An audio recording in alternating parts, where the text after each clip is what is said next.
for the main event, this is going to be really exciting. We're looking at an apology. An apology. You know I love apologies. I'm a therapist. I like accountability. I like hearing people, express themselves about their behavior patterns. I like to kind of get a sense of how aware is this person about what they've done, about the consequences of their actions.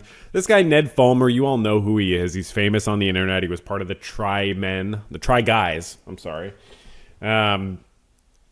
And he cheated on his wife, who was famously part of the group, and he cheated on her with a production assistant that was also part of the group for like many months.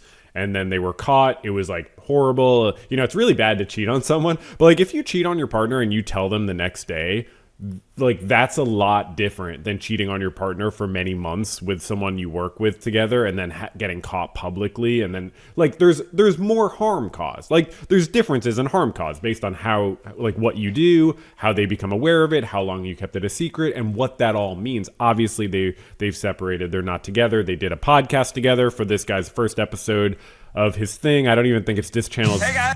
It's a different channel. Now he's back. Oh my God. He's back like doing stuff. But he there was his other channel that he posted, like Rock Bottom with Ned Fulmer. Okay, I have to like go here. Rock Bottom with Ned Fulmer. So he did this thing with his ex-wife. It got a lot of views. Obviously, he's not getting any views on any of this other stuff. Who the hell would be interested in it? I have no idea. The whole thing is he fumbled this first episode. He could have done the first episode better if he actually took accountability. But everyone watched it and was like, dude, what? It's been so long and he still wasn't sure if they were together. He still was like barely able to really face what he had done. Honestly, it was like totally minimizing. So he really fumbled that because he could have made some amount of comeback, but what it would take is like full on like prostration, like full on like no limit accountability, like able to genuine, like coming back and really showing that he understood what he did wrong. But anyways, let's see if he's like, and prostration is not self-flagellation. It's not that you have to say you're an awful person. It's that you have to be fully receptive to how your behavior has harmed people, to be ready and serious. But his approach in that interview was not that. And he was like learning along with the fans, like how his ex-wife was feeling. It's like, you should already know that. And like there were all these moments in the interview with her where he was like the key sort of thing for me and for not taking accountability was when he was talking to his ex-wife and he's like explaining how he like made such a bad decision to cheat on her in the way he did. And she's like hearing him out because probably she like wants him to have to publicly talk about it, obviously. And he's like, well, I wasn't thinking about how it would hurt you. And she's like, you weren't thinking about how it would hurt me? And he's like, no, obviously I wouldn't be able to have done what I did if I was thinking about how it would hurt you, which is true in a sense. But a real apology would say, I've been looking into what's going on with me, that I wasn't even thinking about how my wife and the mother of my children would feel about my actions. Like, it's not just to say, oh, I wasn't thinking about it, but why weren't you thinking about it? What is wrong with you? What was wrong with you that you didn't realize that's something you needed to think about? That's like a deeper apology to really understand. But he tries to slink away with like, of course I wasn't thinking about it. If I was thinking about it, I never could have done it. Well, that leads to the question of what was wrong with you that you were not thinking about your actions and how they would be hurting the person closest to you. It's like it's really not good. And to not be able to look into that stuff is really not good and showed that he hadn't grown. So now he's addressing the backlash, which is a really funny title. 232 likes is crazy low. And there's no description. Okay. So let's just see. Let's see how he does. I do believe people can change. Let's see how he does. Hello. I've heard a lot of the commentary and reactions to my podcast episode with Ariel, and I wanted to take this video to address some of them. A lot of people talked about, I didn't watch the Try Guys, you know what I mean? No offense if that's your thing, that's not my thing. A lot of people said that he would call Ariel his wife on the podcast, on the show Try Guys all the time. He would just call her his wife, not call her Ariel, but now he calls her Ariel. It's just kind of interesting to think about because people felt like, well, that showed that she was more of like a role to him than a person whose thoughts and feelings he cared about. But anyways, let's just watch. That episode with Ariel was mostly about her story And now in this video, I'll tell a little bit more of mine. That's just a weird way to frame it, right? He should be saying, I did a bad job in that episode of expressing my own experience. He shouldn't be like, yeah, that was the plan the whole time, was I wouldn't take accountability and then I would do a follow-up a month or two later. There's a lot that we wanted to keep private, but some things I'll touch on today. That's really rude, because that's as if the Backlash was like, you didn't tell us enough. Like, that's not what the Backlash is about. The Backlash is about you didn't seem to take accountability for your actions or really understand why you made the errors in judgment that you did. So it's kind of framed in this way, like, oh, we just didn't get around to explaining, like, my accountability. First, I know that it was a very painful and uncomfortable conversation to watch. I know for some of you, it was not. It was actually very cathartic to see her, like, really express herself to him and say directly to his face, I do not forgive you. That was actually quite cathartic. I think a lot of people enjoyed watching it in a lot of ways. reopened things. For us, it felt like a necessary step to be able to move forward. We knew we would always get these sort of questions in any context online, and it felt like the only way to move forward was just to face it head on. The problem was that it felt like he was actually not sure of the answer to the questions. It felt like he was also asking the questions. Like, literally, he's asking her at one point whether they're, like, completely done. Unless I'm misremembering. So it was a problem that he was, like, part of asking the questions. Like, you should know this stuff. As has been reported in interviews, launching the podcast with a conversation with Ariel was Ariel's idea. She's a stakeholder in the Rock Bottom podcast. It was a great idea. She did a great job, and it was extremely enjoyable. That's why it has over 1 million views, and your other episodes have like 10,000. And this new channel, and she wants it to be successful. So that was part of the reason why, in terms of having that conversation, we did it together rather than on any other platform. That's fine.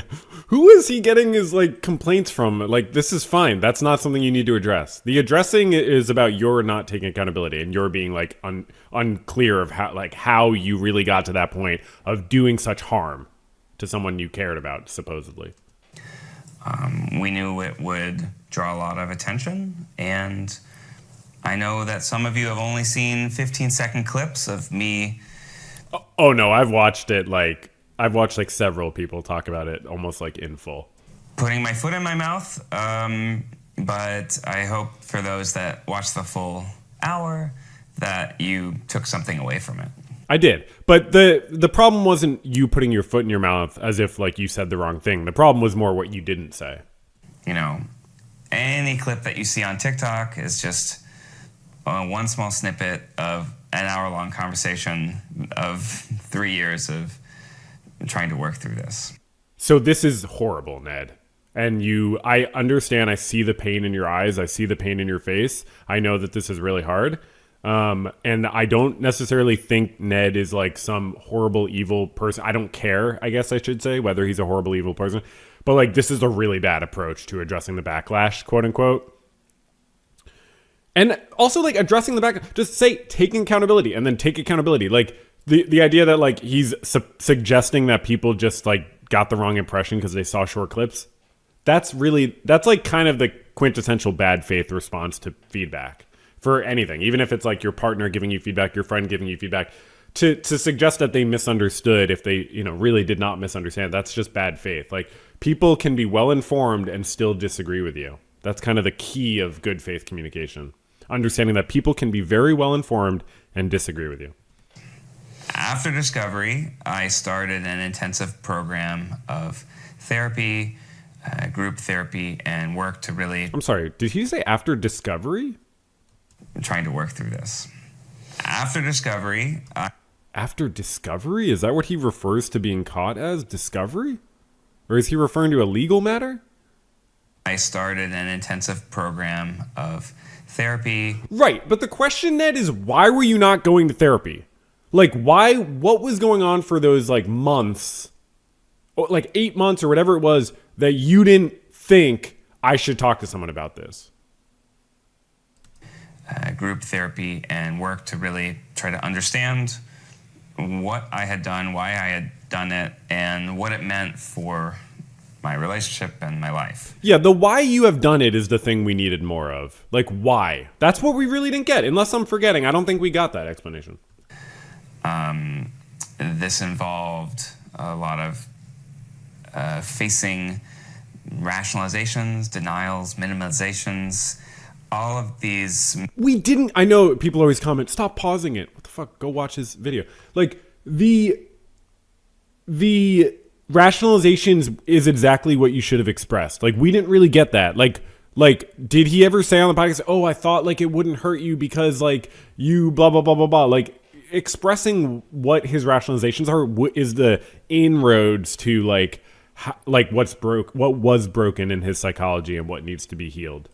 Mental clouds that help you continue behavior that you know is hurtful, and you still do it anyways. Because like, it's not just like, oh, I didn't think I would get caught. The question is like, why were you okay taking the risk that you would get caught?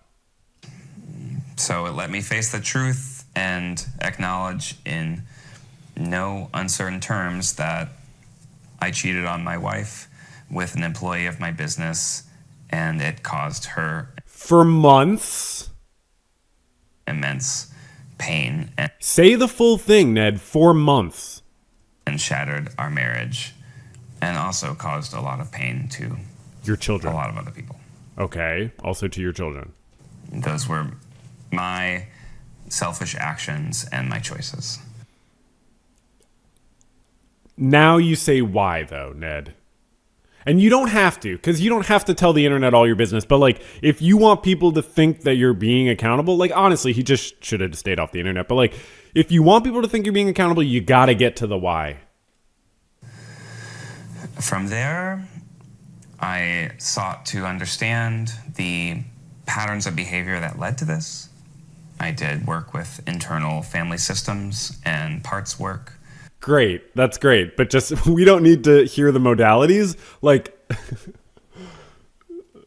it's just like, I'm sorry, but to be like, I worked with this modality, just tell us what you got from it.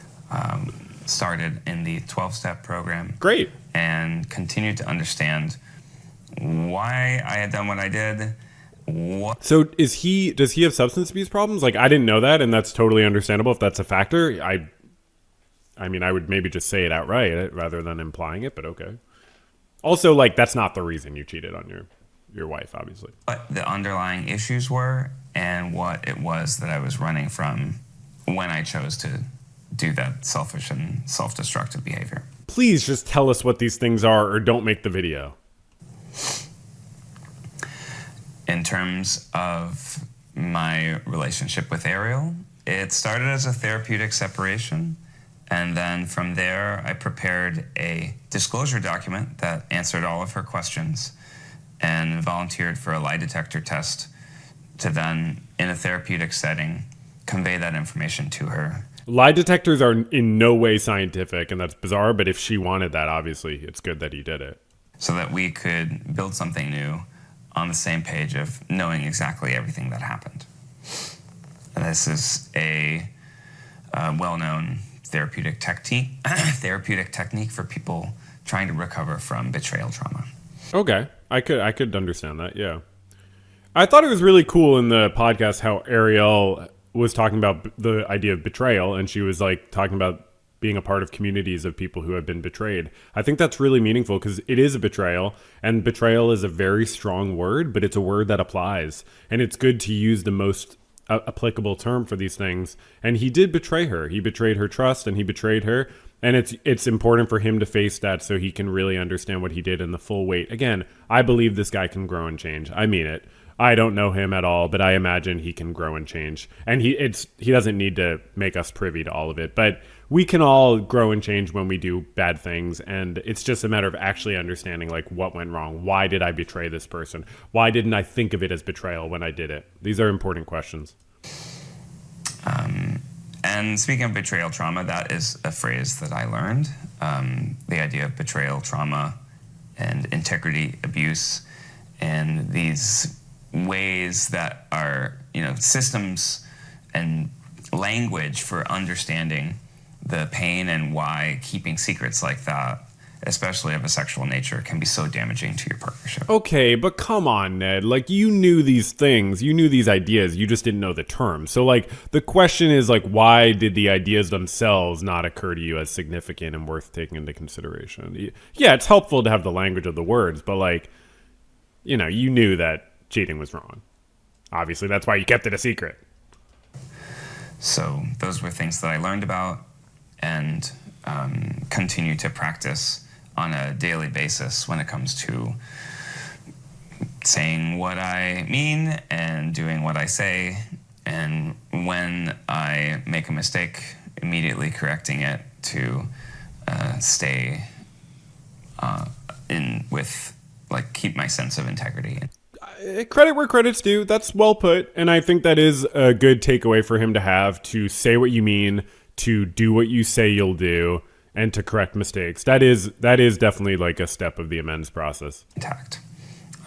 Additionally, I practice empathy and listening and boundaries with Ariel. Again, this is more of the forward-looking. It would have been helpful to get more of the why did he not care about this stuff in the past. That is usually helpful if you're going to talk about why you did something wrong. And others, which, is sort of part of what was damaged about my brain. What? Okay. All right, I was going to criticize him, but that's fair. So, from there... That was a real moment. I want to watch that again. Sort of part of what was damaged about my brain. I mean, that's real. Like, look, we all have issues, and we all have aspects of our brain that don't work maybe how we want it to, and good for him for at least, like, recognizing he has some deep limitation that he's had to confront. It's a problem with him. Who knows if it's a brain, a mind, something's wrong that led to him not taking into account the truth of what he was doing.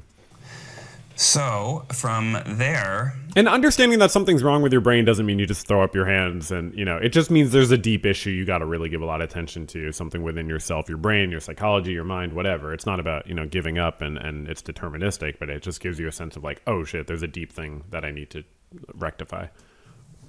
Ariel prepared an impact letter that described all of the pain that she felt, and I was able to hear that and take it in and sit with it to really understand all of the ways that my betrayal had affected her. I don't need to know any of this, but okay, maybe this matters to other people. I just want to know why he didn't take accountability on the podcast and why he was like surprised by some of the things that were coming up on the podcast. And what it meant through her point of view. So this was a long process that it took, approximately 2 years. And continues work even to this day at the 3-year mark, even though we decided to separate officially 2 years in. It's something that I'm really proud of. That's really changed my life. And, I understand that if a viewer is watching this for the first time or just sees this 15-second clip on TikTok, you don't understand everything that has led us to this point. Okay, I don't need you to have empathy for the viewer. And I know that it'll take time. And if you want to just judge me off of one clip of me talking about... Okay, we don't need this. We don't need this victim complex stuff. Society, which obviously was not the best response to that situation. Okay, that's minimizing. You are welcome. No one's accusing you of not doing the best thing. It's that you did a bad job of taking accountability in that podcast episode. Again, the podcast episode was great. You should just be recognizing where you came up short. Like, it was a great podcast. It showed spouses that had been broken up under really horrible conditions. One having done a lot of personal growth, the other not yet being able to really fully understand why he caused the harm he did. It was a fantastic episode of a podcast. But you just, didn't do your sort of side of taking accountability. I mean, it still made for good entertainment, but from a personal level, yeah, I mean, that's It's not that you didn't do the best job. It's that you didn't do a satisfactory job of taking accountability. And it was just weird that he was like surprised that she didn't want to be together. He seemed surprised. Welcome to do that. I know that people have a choice when it comes to their... And he was acting like this like hit dog. Sorry, that's a really bad analogy. He was acting like an injured animal rather than like someone who was like... I guess it's just important when you do something wrong to have your guilt and shame expressed, but in a way that where you take accountability for it. It's not... You don't want anyone to feel bad for you when you did something wrong. What they watch and what they consume. And if people don't want to continue engaging with me on the internet, then that's a consequence of my actions and yes, something that I have accepted. Okay. Yeah, I guess you have. I don't know. It's weird that you're trying to still make stuff. Moving. It's like, because the stuff he's trying to make is also like this like complete like YouTuber thing of like which country has the best noodles. Dude, that's not... I don't know, man. Maybe just be like maybe just like interview men who have cheated on their wives. Honestly. Forward, I really believe in the mission of the Rock Bottom podcast to...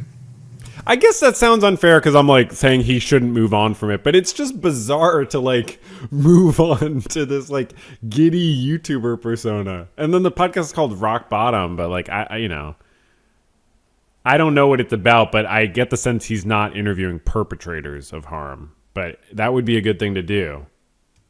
Foster conversations with empathy and curiosity.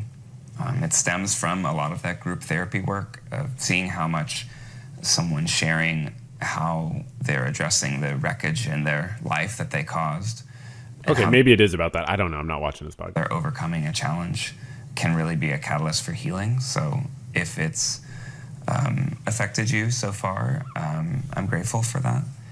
And if you are wondering what the show is about, I encourage you to check it out.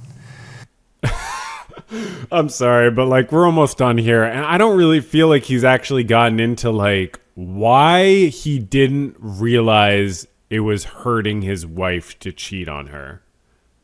He doesn't owe us that explanation, but like why make the video about not taking accountability for it if you're just not going to go into it still? Like why did you not realize that would hurt her? I don't know. There's no like perfect answer to that, but that's the question that on my mind. And so that will be on the Rock Bottom channel, and on this channel it'll be more entertainment forward, still under the values of curiosity and empathy. But also like more about noodles and stuff like that. I know people are saying that it's similar to some of the stuff I did before with BuzzFeed and Try Guys. That's amazing that the backlash about that got loud enough that he had to respond. Yeah, people are saying like, isn't this kind of what the Try Guys did? They would like try different stuff. Like you're kind of doing that. And that's true. It's the DNA of stuff that I love making, mixing education with entertainment, and developing new show concepts that I'm really excited, but it's not going to be too drastically different than the type of work I did before. That's weird. That's weird. I think that's weird, Ned, honestly. I understand, like, you have, like, a strain of stuff you're interested in, but, like, you got to force yourself out of that at this point. If you're going to be on YouTube, I don't know, you can go try things. But if you're going to be making YouTube videos, I don't think you can do a similar type of style. You're just acknowledging it's similar. Because that's just who I am and the type of stuff that I like to make. Don't you have like a chemistry degree from like Yale or something? Like just do a different job or like do chemistry stuff. I don't know. And I sincerely hope that you are... I honestly think he should just make his podcast interviewing men who have cheated on their wives and trying to like come to understandings of why they each did what they did. I think that would make good content and it would be valuable. with it and resonating with it. If his podcast is actually about wreckage that the guests have caused, then I think that's good. I got the sense that it was more about wreckage people have experienced, and so it makes no sense for him to be a perpetrator interviewing people who are not themselves perpetrators of harm. But I haven't watched it. I don't know. But it would be good for, if honestly, because it's like you can't just hide from what you did, and if you want to be on the internet, probably just like talk about stuff related to that. I don't know. You can't just move on. You can't just go back to trying stuff, dude. And if not, that's okay too. Like I said, we know it's okay, Ned. We don't need you to tell us that it's okay to not watch your content, dude. A consequence of my actions. At first, I was wondering if this was scripted, and I was trying to look at his eyes. I don't think it is scripted. Maybe there's bullet points. I don't know. He's obviously cutting, so he can, So that's the type of community that I'm building here. I'm grateful for you watching this video and listening, and I will see you around. I honestly think he should be more apologetic. Like, he should be more like, I'm sorry. Like, to the viewers, like, as long as he's making a video, because he's talking to the viewers, he doesn't need to keep talking to Ariel. But he should be like, I'm extremely sorry. Like, he should spend a lot of time really understanding, like, how that hurts his audience who trusted him. But then, really, at the end of the day, the most important thing is, like, why did he not realize how he was hurting the person closest to him? So, all right, Ned. Well, best of luck. Keep up the therapy, definitely. Make sure you're making progress with that therapy. Don't be afraid to find a new therapist if you need to, but, keep up the therapy for sure. This is a podcast or something like that.